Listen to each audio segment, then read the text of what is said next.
السلام علیکم ورحمۃ اللہ وبرکاتہ۔ ناظرین، آج ہم آپ کو حج کا طریقہ سمجھانے جا رہے ہیں۔ ہم سب سے پہلے آپ کو بتائیں گے کہ 8ویں ذی الحجہ کو ہمیں کیا کرنا چاہیے۔ جہاں آپ ٹھہرے ہوئے ہیں وہیں سے احرام باندھیں اور تلبیہ کہنے لگ جائیں۔ احرام باندھ کر اب سیدھے مینا جانا ہے۔ مینا میں 5 وقت نماز پڑھنا اور اس مدت میں مینا ہی میں ٹھہرے رہنا سنت ہے، یعنی ظہر، عصر، مغرب، عشاء اور 9ویں تاریخ کی فجر بھی پڑھنا ہے۔ یہ نمازیں اپنے اپنے وقت پر پڑھی جائیں گی اور 4 رکعت والی نمازیں قصر کر کے پڑھی جائیں گی۔ یہ حکم باہر سے آنے والوں اور مکہ مکرمہ میں مقیم سبھی کے لیے ایک ہی حکم ہے۔ اللہ کے رسول صلی اللہ علیہ وسلم کے ساتھ اہل مکہ نے بھی حج کیا تھا، لیکن آپ صلی اللہ علیہ وسلم نے کسی کو پوری نماز پڑھنے کا حکم نہیں دیا۔ واضح رہے کہ مینا میں 9 ذی الحجہ کی رات کا قیام واجب نہیں ہے، البتہ اللہ کے رسول صلی اللہ علیہ وسلم کی سنت ہے، لہذا اسے چھوڑنا نہیں چاہیے۔ 9ویں تاریخ کی صبح طلوع شمس کے بعد اب عرفہ کو روانہ ہونا ہے۔ بہتر یہ ہے کہ اگر گنجائش ہو تو میدان عرفات میں جانے سے قبل مسجد عرفہ جائیں۔ ان تمام اوقات میں برابر تلبیہ پڑھتے رہیں۔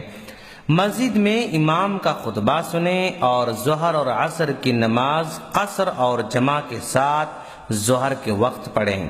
اگر مسجد میں جانا مشکل ہو تو اپنے خیمے میں جماعت کے ساتھ ظہر اور عصر کی نماز قصر اور جمع کے ساتھ پڑھے۔ اگر ہو سکے تو وہ تمام لوگ جو مسجد میں نہ جا سکیں مل کر پڑھ لیں اور خطیب کی آواز خیمے سے سن لیں۔ نماز ظہر و عصر سے فارغ ہو جانے کے بعد کچھ کھا لے سکتے ہیں اور پی لے سکتے ہیں۔ ضروریات سے فارغ ہو کر ذکر و اذکار اور دعاؤں میں مشغول ہو جائیں۔ یہ دن بہت ہی مبارک اور سال کا سب سے افضل دن ہے، اس لیے اسے غفلت اور لہو و لعب میں نہیں گزرنا چاہیے۔ اللہ کے رسول صلی اللہ علیہ وسلم کا فرمان ہے، سب سے بہترین دعا عرفہ کے دن کی دعا ہے، اور سب سے بہتر کلام جو ہم نے اور ہم سے قبل نبیوں نے کہا ہے وہ لا الہ الا اللہ وحدہ لا شریک لہ لہ الملک ولہ الحمد وہو علی کل شیء قدیر۔ یہ ترمذی کی روایت ہے۔ عرفہ کے میدان میں کہیں بھی ٹھہرا جا سکتا ہے۔ اللہ کے رسول صلی اللہ علیہ وسلم جبل رحمت کے پاس کھڑے ہوتے تھے اور فرمایا وقفت ہاہنا وعرفۃ کلھا موقف، میں یہاں ٹھہرا ہوں اور پورا عرفہ ٹھہرنے کی جگہ ہے۔ یہ مسلم کی روایت ہے۔ جبل عرفات جسے جبل رحمت بھی لوگ کہتے ہیں، اس پر چڑھنا، وہاں نماز پڑھنا وغیرہ بدعت ہے۔ جب سورج ڈوب جائے تو مغرب کی نماز پڑھے بغیر عرفہ سے واپس ہوں۔ عرفات سے رخصت ہو کر مزدلفہ میں ٹھہریں۔ واضح رہے کہ مزدلفہ میں ٹھہرنا واجب ہے، حتیٰ کہ بعض علماء نے اسے حج کا رکن کہا ہے، لہذا اسے دھیان میں رکھنا ہوگا۔ مزدلفہ پہنچ کر سب سے پہلا کام مغرب اور عشاء کی نماز جمع اور قصر کے ساتھ پڑھنا ہے۔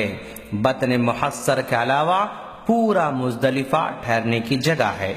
ضرورت کے مطابق کچھ کھا پی کر اسی میدان میں آرام کریں، اور اس رات اللہ کے رسول صلی اللہ علیہ وسلم سے کوئی عبادت ثابت نہیں ہے بلکہ آرام کرنا چاہیے۔ 10ویں ذی الحجہ کے دن ہمیں کیا کرنا ہے؟ اب آئیے ہم آپ کو بتائیں۔ اللہ کے رسول صلی اللہ علیہ وسلم نے اس دن نماز فجر عام دنوں کے مقابلے میں جلدی پڑھی تھی۔ یہ بخاری کی روایت ہے۔ نماز کے بعد قبلہ رخ ہو کر تسبیح و تحلیل اور دعا میں دیر تک مشغول رہے۔ آپ صلی اللہ علیہ وسلم مشعر حرام کے پاس جہاں آج مسجد ہے دیر تک کھڑے رہے، دعا کرتے رہے اور دعا میں مشغول رہے۔ یہ مسلم کی روایت ہے، حتیٰ کہ بالکل اجالا ہو جائے۔ جب سورج نکلنے کے قریب ہو تو سورج نکلنے سے پہلے مینا کے لیے روانہ ہو۔ جن کے ساتھ عورتیں اور بچے ہوا کرتی ہیں وہ آدھی رات کے بعد تقریباً 1:30 یا 2 بجے مزدلفہ سے مینا کے لیے رخصت ہو سکتے ہیں۔ رخصتی میں جلد بازی، تیز رفتاری اور بھیڑ بھاڑ قطعاً مناسب نہیں ہے، بلکہ تلبیہ اور ذکر الہی میں مشغول رہے۔ مینا پہنچ کر اس دن حاجی کو بہت سے کام کرنے ہوتے ہیں، اس لیے اس دن کا نام یوم الحج الاکبر رکھا گیا ہے۔ جمرہ عقبہ کو کنکری مارنا یہ مینا کی طرف سے سب سے آخری جمرہ اور مکہ کی طرف سے سب سے پہلا جمرہ ہے، اور قربانی بھی کرنا ہے اسی دن۔ اگر بینک میں پیسہ جمع کر دیا ہے تو اس کام سے حاجی کو فرصت ہے۔ اور تیسرا کام سر منڈانا ہے یا بال کو چھوٹے کرنا ہے، بشرطے کہ پورے سر کے بال چھوٹے کرائے جائیں، لیکن منڈانا افضل عمل ہے۔ اور اسی طرح طواف افاضہ بھی کرنا ہے، صفا اور مروہ کے درمیان سعی بھی کرنا ہے۔ یہ سارے کام جس ترتیب سے ہم نے بتائے ہیں اگر اسی ترتیب سے انجام دیے جائیں تو سنت ہے، البتہ ضرورت کے پیش نظر ان کاموں کو آگے پیچھے کر لینے میں کوئی حرج کی بات نہیں ہے۔ کنکری مارنے کے لیے کنکریاں مینا اور مزدلفہ میں کہیں سے بھی لی جا سکتی ہیں۔ ان اعمال میں صرف کنکریاں مارنا ایک ایسا عمل ہے جسے یوم النحر کو شام ہونے سے قبل یا بحالت مجبوری رات کو بھی مار سکتے ہیں۔ باقی دوسرے اعمال ایام تشریق میں سے کسی بھی دن کیے جا سکتے ہیں۔ 10ویں ذی الحجہ کو جمرہ عقبہ کے پاس پہنچے تو تلبیہ کہنا بند کر دیں۔ اب اس کے بعد سے تلبیہ کہنا سنت نہیں ہے، بلکہ تکبیر اور تحلیل کہنا مشروع ہے۔ کنکری کا دھونا اور یہ سمجھنا کہ کنکریاں مزدلفہ سے ہی لینا سنت ہے صحیح نہیں ہے، بلکہ ایسا عقیدہ رکھنا بدعت ہے۔ ہر کنکری الگ الگ ماری جائے اور مارتے وقت اللہ اکبر کہا جاتا ہے۔ بہتر یہ ہے کہ کنکری مارنے کے لیے اس طرح کھڑا ہو کہ خانہ کعبہ بائیں طرف ہو اور مینا دائیں طرف ہو۔ ضروری ہے کہ کنکری حوض میں گرے، اگر ستون سے لگ کر باہر آ گئی تو وہ کافی نہیں ہے۔ 10ویں ذی الحجہ کو کنکری مارنے، بال کاٹنے اور طواف افاضہ میں سے کوئی 2 کام بھی کر لینے کے بعد تحلل اول حاصل ہو جائے گا، اور 3 کام کر لینے کے بعد حاجی مکمل طور پر حلال ہو جائے گا۔ حاجی کے لیے سنت ہے کہ ایام تشریق میں دن و رات مینا میں گزارے۔ اگر یہ کام مشکل ہو تو کم از کم ایام تشریق کی راتیں یا ان کا اکثر حصہ مینا میں گزارنا واجب ہے۔ اب 11 ذی الحجہ، 12 ذی الحجہ اور 13 ذی الحجہ ان دنوں میں کیا کام کرنا ہے آئے ہم بتا رہے ہیں۔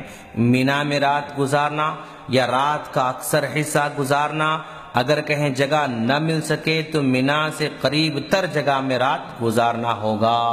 ایام مینا میں کنکری مارنا، واضح رہے کہ ایام تشریق میں تینوں جمرات کو کنکریاں ماری جائیں گی۔ ایام تشریق میں کنکری مارنے کا وقت زوال کے بعد سے شروع ہوتا ہے اور غروب آفتاب تک جاری رہتا ہے۔ اگر مجبوری ہو تو رات میں بھی ماری جا سکتے ہیں۔ سب سے پہلے جمرہ صغریٰ جو مسجد خیف کے قریب ہے، اس کو 7 کنکریاں ایک ایک کر کے مارے جائیں، اس طرح کہ شمال کی طرف سے آئے، مینا بائیں طرف ہو، بیت اللہ دائیں طرف ہو، اور کنکری مارتے وقت اللہ اکبر کہے۔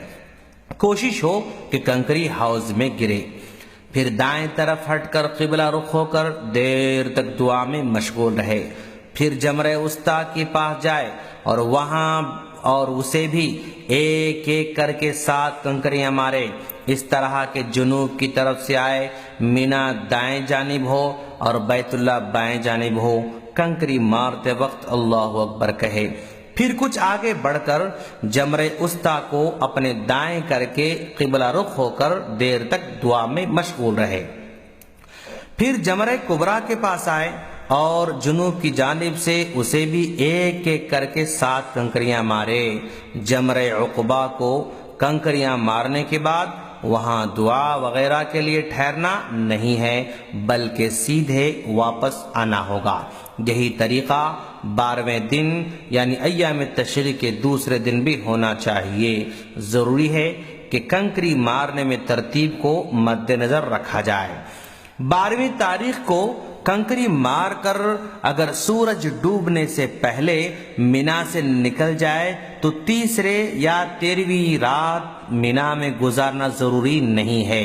اگر 12ویں ذی الحجہ کو سورج غروب ہو گیا اور مینا سے نہیں نکلا تو تیسری رات گزارنا اور تیسرے دن کنکریاں مارنا واجب ہوگا۔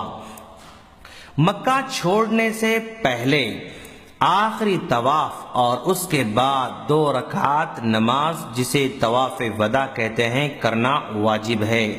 ضروری ہے کہ یہ طواف سب سے آخری کام ہو، اس طواف کے بعد کسی اور کام میں مشغول ہونا درست نہیں ہے۔ ہم اللہ سے دعا کرتے ہیں کہ اللہ تبارک و تعالی عالم اسلام کے مسلمانوں کے حج کو عمرے کو توفیق بخشے اور پھر ان کے حج اور عمرے کو قبول فرمائے۔ السلام علیکم ورحمۃ اللہ وبرکاتہ۔